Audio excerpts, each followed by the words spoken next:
లూకా సువార్త 10వ అధ్యాయం 42వ వచనంలో ఆమె ఉత్తమమైనది, మరియ ఉత్తమమైనది ఎవరు? ఉత్తమమైనది కోరుకుంది ఎవరు? మరియ. ఏం కోరుకుంది? ఆయన పాదాల దగ్గర కూర్చొని ఆయన ఉపదేశం వినడానికి ఇష్టపడింది. దేవునికి స్తోత్రం చెబుదాం, హల్లెలూయా. యేసు ప్రభు పాదాల దగ్గర కూర్చుందంట, ఉత్తమమైనది కోరుకుందంట. మన జీవితంలో ఉత్తమమైనవి అంటే ఏంటి? క్రైస్తవుల జీవితంలో ఉత్తమమైనది యేసయ్య పాదాల దగ్గర కూర్చోవడం అంట. బైబిల్ చెప్తున్న సత్యం ఇది. ఇప్పుడు అర్థం కాదు క్రైస్తవులకి, ఇది ఇప్పుడు అర్థం కాదు మానవులకి, ఇది ఇప్పుడు అర్థం కాదు. ఈ లోకాన్ని వదిలిపెట్టిన తర్వాత అర్థమవుతుంది. అయ్యో, యేసు ప్రభు పాదాల దగ్గర కూర్చోవడం ఉత్తమమైందా?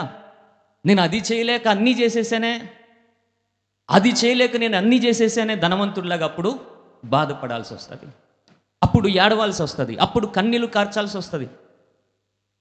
తిన్నాను, సుఖించాను, ఎంజాయ్ చేశాను, చాలా డబ్బు సంపాదించాను, చాలా పేరు సంపాదించాను, అయ్యో నేను ఉత్తమమైనది చేయలేకపోయా.